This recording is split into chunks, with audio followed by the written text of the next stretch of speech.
Welcome to our SLiTHER number 47. This is going to be the first of a series of SLiTHERs that we're going to have on teaching advanced topics in inorganic chemistry.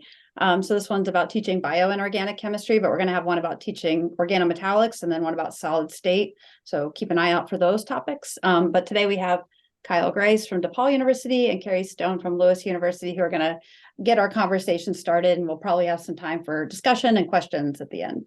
So take it away. All right. Well, thank you, Sarah. So this is the first of a three-part series that we're doing here with SLiTHERs, and that is teaching bioinorganic. Next. So Kyle, can you see me when I do this? Yep. Okay.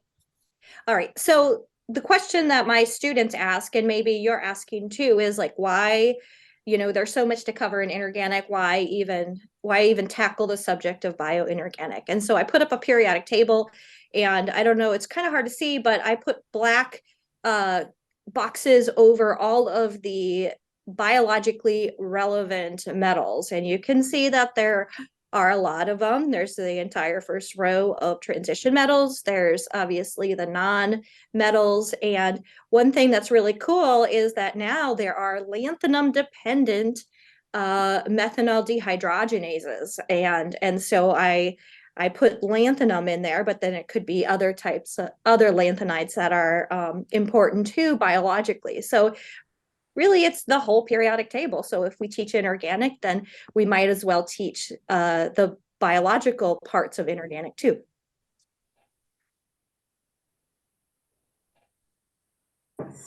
All right, and so I always put up a picture of Harry Gray whenever I talk about bioinorganic chemistry, because for me, this is the grandfather of all bioinorganic chemistry. He is at Caltech. Most people know who he is. He goes without saying that he has done tremendous amounts in this field of bioinorganic chemistry. And really what bioinorganic chemistry is the role of metal ions in biology. And so when students come and talk to me about wanting to do biochemistry, I of course am a bioinorganic chemist. So we deal with metals a lot, and they wonder, well, what is bioinorganic? And really it's just, what do metal ions do in biology? And so you can think of bioinorganic in two ways. You could think of it as you have a protein structure that serves as a really big ligand. And that's kind of how I grew up in the field, is that I didn't care much about the protein, but it was more what the metal was doing at the active site. And then, of course, I had some biochemistry colleagues that came from more of a biological perspective, that really just thought of metal ions as serving as a cofactor that facilitated function. And so I think you guys know what I'm talking about when you see a biochemistry mechanism and there's a metal in brackets. And I think, what the heck is the metal in brackets? Because for me, the metal is the most important part.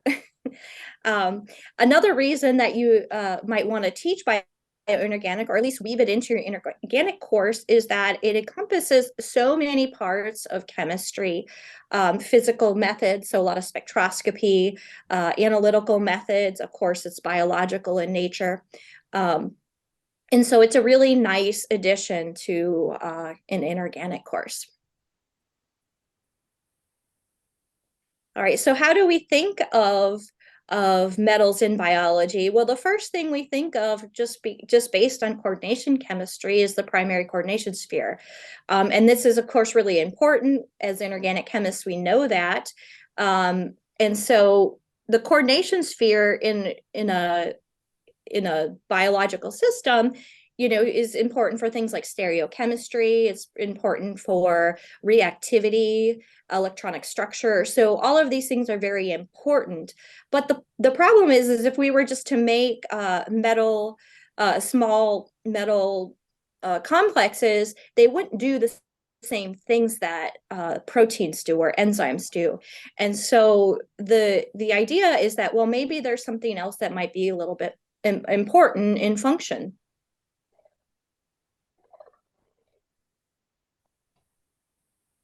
And that's the secondary.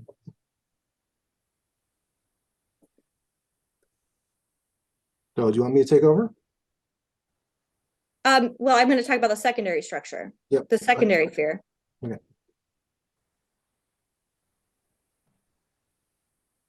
I don't think the slide changed, Kyle, but I don't know. Uh-oh. Oh, it says hang on. Oh, we were frozen. Is that what the deal was? Oh, here we go. Yeah. So to continue that thought, so of course the primary coordination sphere is really important. That's just basic coordination chemistry, but there also is something that's really important also that maybe the protein contributes to, and that's the secondary coordination sphere. And so these are things that are non-covalent interactions. And so there's lots of people that do make small metal complexes that simulate these non-covalent interactions. But a lot of these non-covalent interactions are really complicated. So for example, I have a picture of a manganese superoxide dismutase.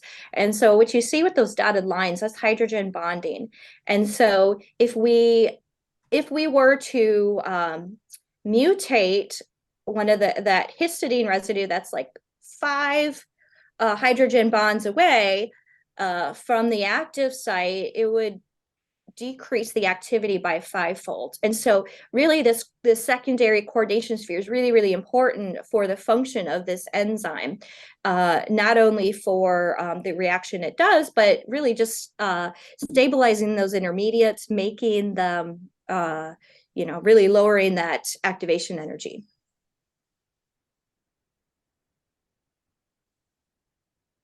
All right. And so when I introduced bioinorganic chemistry, I put it in the context of what we're already talking about in inorganic, and that is ligands and coordination chemistry. So I introduce bioinorganic and I show the amino acids that are really just the ligands for the metal.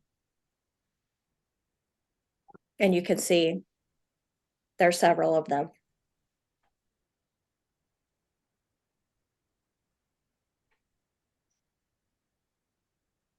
Do you want to start now? Sure, I'll take over. Okay. So, and this is something that I think a lot of us have been thinking about too, is like, we're those of us who like bioinorganic want to teach about it, it's like, we want to try to put it in somewhere. But if you try to put it into a normal inorganic course, you might get a day or a week. And that's generally what happens to me for my, foundational inorganic courses. I have time for like maybe a week at the very end of the course, and it's not as fun.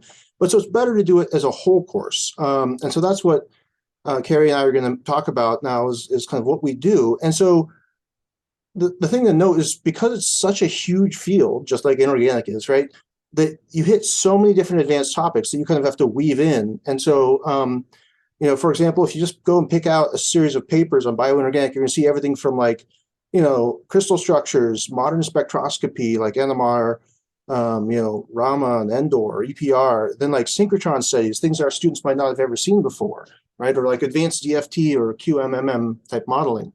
But then there's also, I think, one of the reasons it's really fun to teach these classes is there's so many places, not only to bring in new and modern stuff, but also just like the fundamental things, like just fundamentals of coordination chemistry, hard, soft, acid base theory, redox chemistry, and then if students have already taken biochemistry too, then you can reinforce biochemistry topics, periodic properties, organic chemistry, et cetera. It's such a interdisciplinary field, you can get a lot out of it. Those students, I think, get a lot out of it by getting really involved in it. And so there's a couple course models that we've tried. So Carrie, I'll talk about mine, then Carrie will talk about hers. And so I've been teaching this I'm at a quarter school, so we have 10-week quarters. And so I've been teaching this course for several, probably since I started. So I've taught it 3 or 4 times because it rotates through. And it's a master's level course, but we have a small master's program, but we let undergraduates take it for their upper division electives. There's a couple good textbooks out there. And by good, I mean not giant and not tiny. And so it's actually both. I looked at the textbook that Carrie will be talking about, but this is the one that I settled on. It's Keim, Swiderski, and Klein, and it's rather short. It's like about an inch thick paperback, but it's also pretty cheap. You can get it on Amazon or Wiley for under $100. There's 19 chapters in there, and I'll talk about how I deal with that. But so one of the key things is, because it's a master's level course, I want students to be actively engaged with primary literature and also kind of more engaged in the course. And so that's what I do is, I spend the first couple of weeks just like hitting on some of these kind of like foundational topics. So like this is a 10-week quarter. And so really the first 2 weeks are kind of like overview of some things I want them to remember from inorganic, and then overview some bio stuff. So like we go over like amino acids or ligands, like, and here are some things, right? And then I really open it up for the class. And so what they do in my course is the rest of the chapters in that book from 3 to 19, the first 2 are kind of like intro chapters. The 3, they're just very specific topics in bioinorganic. So like one is like porphyrin compounds. One is like, metal-based drugs. One is, and then there's something for everybody, which is what I really like. So like someone who's really materials focused, there's a materials or like biomineral chapter. One year I had a student select that chapter, and so they have to give a presentation on the primary literature related to that chapter. So I remember one year a student picked a paper that was like a synchrotron study of how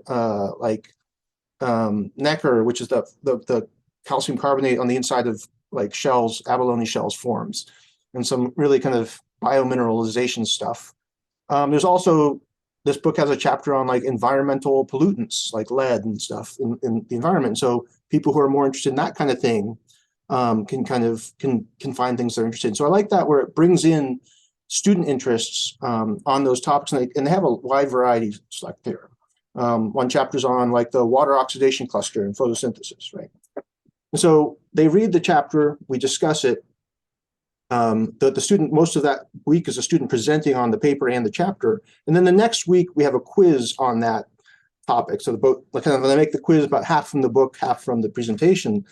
So basically making sure that they've actually done the reading and also we're paying attention to the student's presentation. So that's how I do it. And then at the end, they also have to write another paper that's on a different paper that's bioinorganic. So that's how I cram it into a 10-week quarter.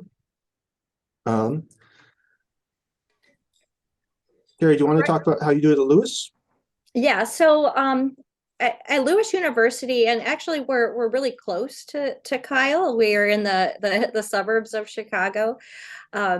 We also have a graduate course that's a semester long, where it's taken by the master's students, but also undergraduates can take it for an elective, just like Kyle was talking about at his institution. So the textbook I require is this reader's bioinorganic chemistry. And I like it because it's really short, and the chapters are short. And so reading a chapter a week is not a burden. And bonus, we have 15 weeks in a semester and there are 15 chapters. So at the beginning of the semester, I assign everybody a topic that's based on these chapters, and there's a journal article associated with that topic. And so at the beginning of class, the student knows that on this Friday, I will present this topic. And depending on how many people are in the class, will depend on how many journal clubs we have. But the last time I taught it, there were 11 people. So that was basically every Friday we had somebody leading the discussion of the journal club, which was based on the topic of that week.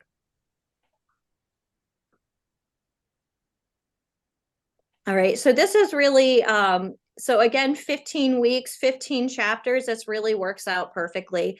And at every one of those topics, there's a journal article associated with it. And so one of the fun things we did was when we got to the sulfur cycle, is there were two competing theories on how the sulfur cycle works, and we actually had the students would take sides and they had a debate, like pro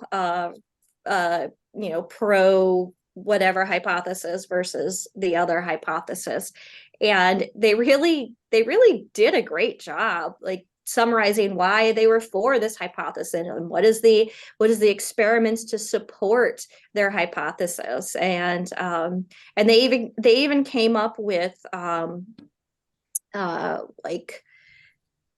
team names, which was really cool. So the students really did enjoy Journal Club Friday. It was a chance for them to really dig into an article and then lead the class discussion. And so that was, I think that was a lot of fun for them.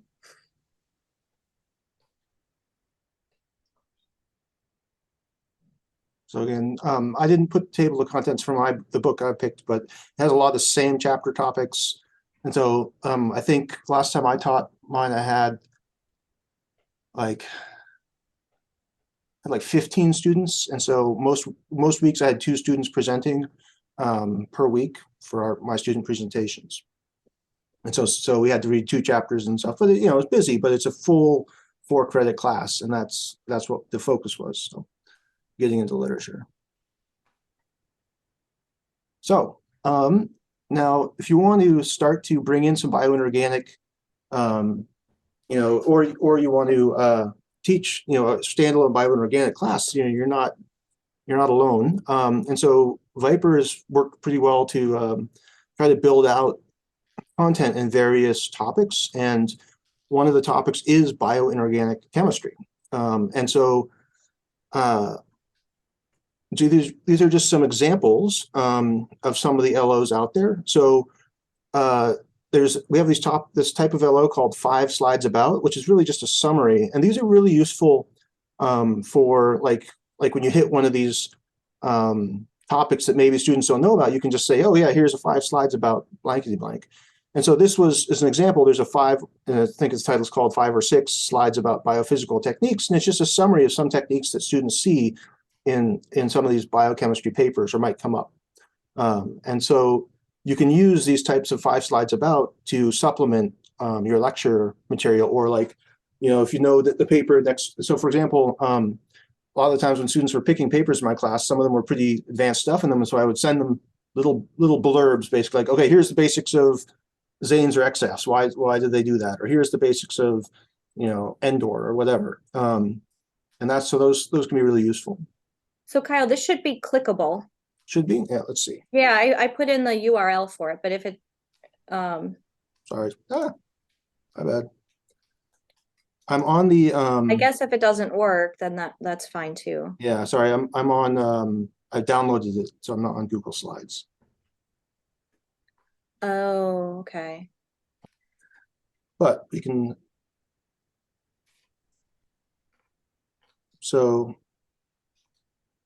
yeah, so these are on, we can put the links to these on the LO when we post the SLiTHER. So again, we record our SLiTHERs and then we post the LOs on Viper. So we'll tie in the links to these. One of the things that I've done for Bioinorganic is this is like a web resource LO, which is just a link to something. And so there's a TED talk that Tom O'Halloran gave about zinc and the development of eggs. And it was a nifty kind of discussion about just tracking zinc in a cell, basically, and how it affects cell growth. And so it's just I use it as like in week 1, before coming to class, hey, check out this thing to come talk about, in the role of metals in biology, right? And so, some of these little TED Talks or things like web resources are also a great resource. This one I actually helped develop. So I'm not a bioinorganic chemist by training. So if I learned how to and taught bioinorganics, so should you be able to, even if you're not a bioinorganic chemist by training.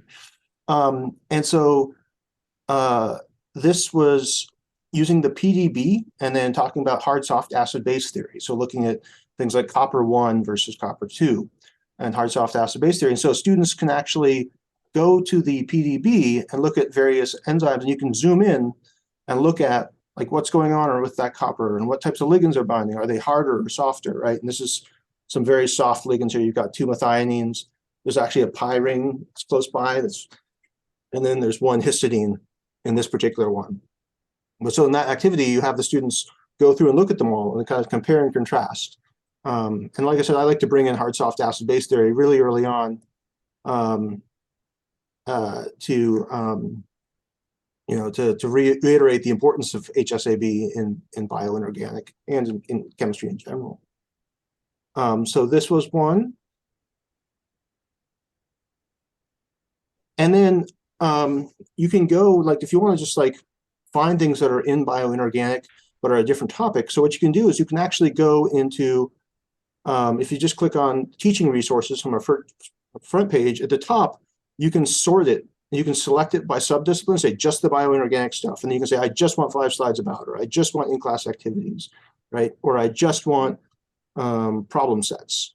And so you can select, bioinorganic and then pick one, and it'll just give you those things. And you can see what's on there. I think I put my syllabus on, but if not, I'll make sure it's up as an LO soon. But yeah, so people might already have syllabi for bioinorganic courses if you want to just take a look at syllabi and say, what does it look like to teach one of these courses?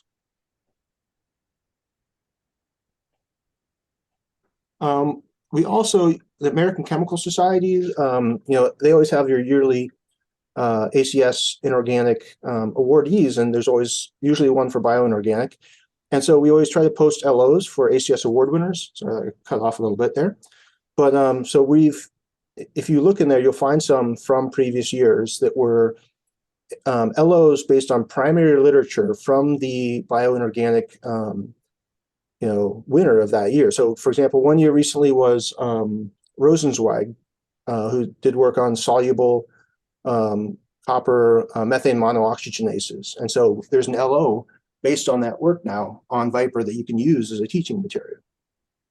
Right, so that's one of the cool things with those ACS award ELOs is they're based on recent awarded research from people who are currently working in that field, which is pretty cool.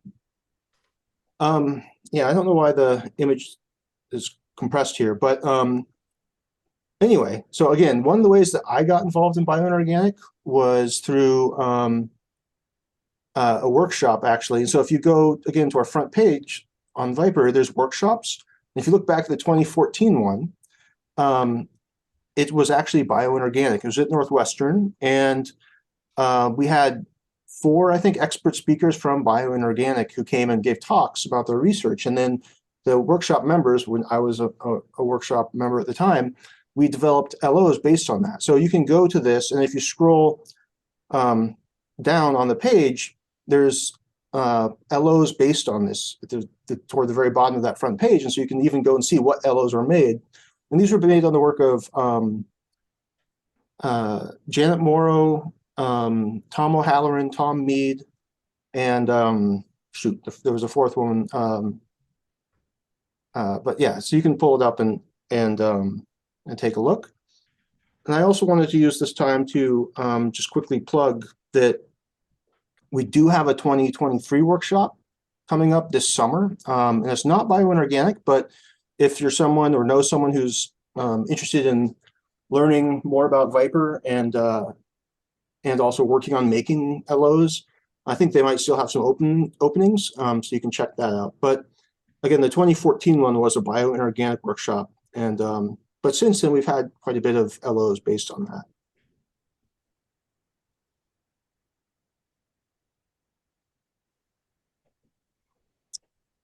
And finally, I just wanted to mention before we kind of get into our open discussion section, if you're going to American Chemical Society, we are as well. So IONiC is always has sessions in the spring ACS meetings. And so it's called the Undergraduate Research at the Frontiers of Inorganic Chemistry sessions. the talks are Tuesday and Wednesday morning in room 236. And then the poster session is Sunday midday. And I think in halls F through H. And then there's also a social on Sunday. So if you're ACS on Sunday, you can go to the tin roof and meet some of the faculty and students who are part of IONiC and friends of IONiC. Yeah, it's always a good time. So with that, right, this is some of our funding over the years for IONiC as a whole. We want to kind of have this become more of a discussion about bioinorganic and teaching bioinorganic. And so at this point, we'd be happy to open it up to any questions or discussions or whatever. Thanks, Kyle and Carrie. Yeah, definitely.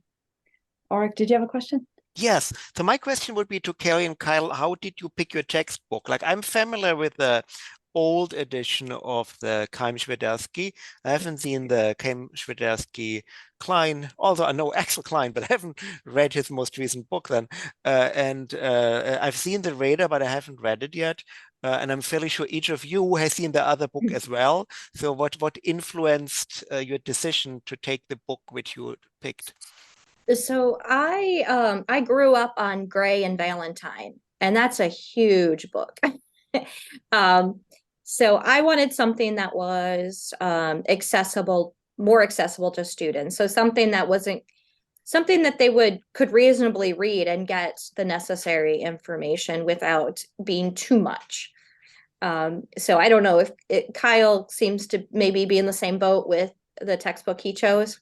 Yeah, so I got a couple different books from this, as instructor copies. So I did get a copy of the Radar book and the Keim and Swiderski books, and then I looked at some others too. And so I actually just read through them myself. And I liked the Radar book, but I liked that the Keim, Swiderski and Klein was a little bit, it's maybe twice as long. But it's not ginormous, right? So it had more options. I was kind of developing that idea where I knew that I couldn't cover everything in a quarter no matter what. So I wanted students to be able to pick a variety of different topics, and it had quite a few options that were pretty cool. So I think that's why I went with and again, because it was like Carrie's saying, they're not huge. It's not a huge insurmountable reading task, right? And I remember from many years back, there was a Lippert book as well. I'm not sure whether there is I a think there's one edition. still, a Lippert book. Yeah. Is that kind of also interesting, or is it not as good as these two books? I haven't looked at that in a long time, so I don't know. I have a feeling like that was a bigger, more of like a tomb kind of book than kind of like these Radar and the Swiderski, Keim, Swiderski, and Klein are kind of more of quick little books, accessible. And it has both of them have these kind of little boxes about, like, oh, here's like EPR, like here's, little boxes about some of the methods that were kind of good background.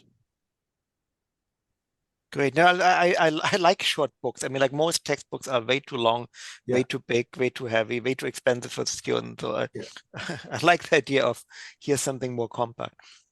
Yeah, another thing is both Kyle and I, our textbooks are a little bit cheaper than others. You could get mine on Amazon for $50.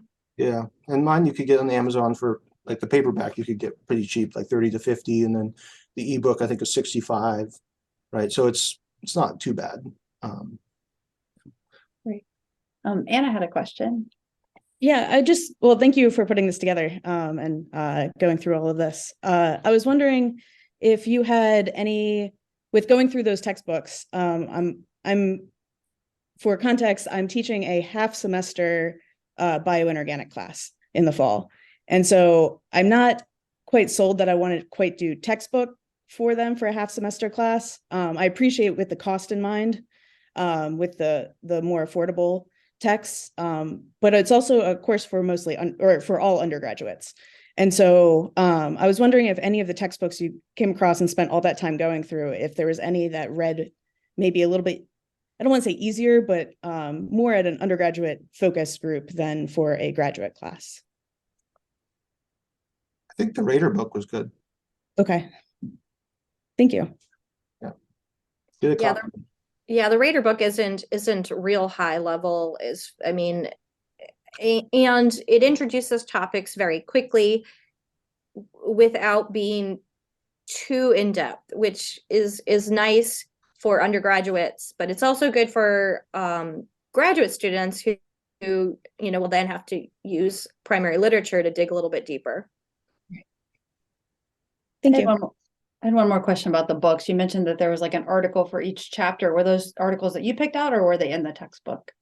So for me, there actually is part of the textbook is journal club. So I didn't coin the phrase. And so some of the chapters actually have journal articles associated with them and then it also has some questions to lead the discussion, but not every chapter. Sometimes you have to make your own on some chapters, but yeah, so that kind of got me interested in the idea of doing a journal club. And then I guess what I forgot to say is that not only do they lead a discussion, but I have a worksheet of questions for them to kind of hit the main points. So it's a little bit more scaffolded than just, here you go to town. Yeah, for mine, I had them in week 2, they had to select which chapter they were going to present on, and then they had to select a paper. And so I gave them some information. I said, like I want it to be from a major like publisher, from a good journal. It has to be like fairly recent. But then if they weren't sure, I mean, they had to like pass it by me and confirm. And then once we confirmed, then we put the link for everybody to access, usually with a week to go. So that first person always like made sure they get that pick in quickly. But yeah, from then on out, it was like everybody was like checking with them about the paper they're going to pick. Sometimes I would meet with them just to quickly go over some things. But yeah, I always said they have to include like, talk about the charge, oxidation state, ligands involved, or like, make sure that they make connections. So like one of the activities I had at the beginning and the end of the class, and I wish I'd done some more with this, and I probably hopefully will, is I had them do a kind of like a concept inventory of like, okay, in the very beginning of the class, what do you guys know about biology or biochemistry on one side, and what do you know about inorganic chemistry, and what are the connections? And with the goal being not very many connections, right? And then at the end of the class, I get handed those back. And I said, okay, can you do this again? But now what connections and topics do you know? And of course, at the end, it was much more topics and many more connections. So that was the point, right? So because, we only have 10 weeks, and bioinorganics is a huge field, and that's part of the fun of teaching it. But also, it's like, I want them to focus on some fundamental things and then connections they can see between, related topics in chemistry, inorganic chemistry, and biochemistry or biology. So I thought that was a fun exercise, and maybe next time I do it, I'll try to do some more careful assessment of it. Great. Any other questions that people have or topics you'd like to discuss? Mind if I ask a question? Jump in. Michael, thanks for the talk, Carrie and Kyle. So context for my situation, I'm at St. Mary's College in the Indiana one, and our introductory inorganic class is actually bioinorganic for our chemistry majors for undergrads, which is fun. I walked into a really nice situation there. So we spend the first half of the semester just learning kind of the basics of inorganic chemistry, and then the second half of the semester actually getting into the bioinorganic portion. Something that I feel like I've struggled with that, and I don't know if you all have any insights on this, is writing good assessment questions for the students, just because I feel like I am not enough of a biologist or a biochemist to really feel like I'm asking some questions that are not just trivia. I feel like, of like, did you know this one thing, versus kind of searching for that deeper application of knowledge. And so I don't know if you all have any insights on that. Kyle, I know you said you do quizzes each week. I guess just any insights you all have on that would be appreciated. Yeah, I mean, again, I'm not a biologist or biochemist either.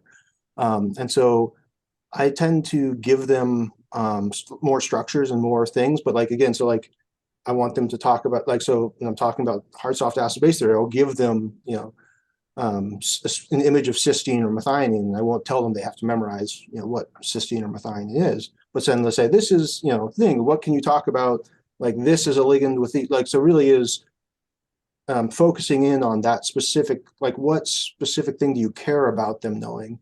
And then recognize that you can't teach them everything. And so try to just like give them the pieces and to focus in on that specific topic. Because you could spend forever just like studying one system too. I mean, there's so many ways of doing it, but so like, yeah, my quizzes were usually pretty focused on like the inorganic concepts.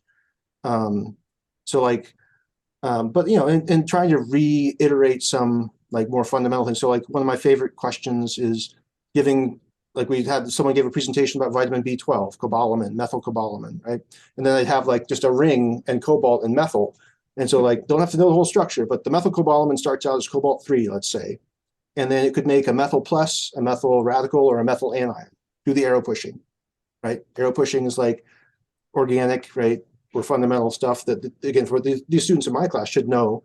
But, and I give them even what the product is, so they should be able to get that, whether it's thinking about mechanism, and it's really very organic-y, right? Okay. So for your class, I think you could really decide, like, you know, and the other thing I should note is that one of the things I tell them in the beginning is I want them to be able to look at a metal complex and get, you know, oxidation state, you know, decount and things. So I give them a handout on that in those first 2 weeks that I've made. That's just kind of like a really short summary from basically my 320, which is my undergraduate inorganic class, of like, here's what I want you to know. Here's the basics of like, you know, X and L type, kappa, you know, eta, fact, mer, cis, trans, just like a real kind of notes on that. And then refer them back to it whenever it comes up again. So Yeah. supplementing with handouts is important. Yeah, so one thing that I have done is I've given them, say, a catalytic cycle of a metalloenzyme, where they have to do exactly what Kyle said, where, you know, what's the oxidation state, what's the charge, what's the spin state, what's the you know, the electron configuration, and they know that like every time they present to me, you know, when they have these metals in biology, they have to tell me all of those things, or that's my go-to question always. Also, I would recommend going to Viper, and there's a lot of nice lit discussions on bioinorganic. One that I really like that I've used is actually one that Sarah made on NO chemistry. Am I right? NO, right? With Leonard? With Leonard, yeah. Yeah, so there's some great resources there. So if you're struggling on assessment and what kind of questions to ask, I think that's a great way to get some inspiration. Great. Well, thank you both. Any other topics we'd like to discuss? I also threw a link to a survey and about like just about our event today. If you don't mind filling out, that would be great if you have time.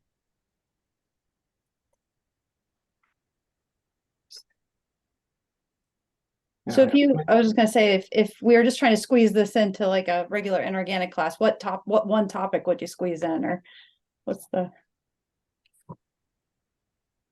I mean, the one that I like to squeeze in is cisplatin and DNA binding, right? Because, yeah, or you could do iron and oxygen chemistry, like heme stuff, like, but like the cisplatin binding DNA is like, okay, you guys know about like, you know, coordination chemistry and geometry. So what's this platinum thing? What's platinum 2, you know, square planar, 16 electron. Okay, so then, you know, then actually I've done this as part of the quiz for my bioinorganic, is here's a structure of DNA.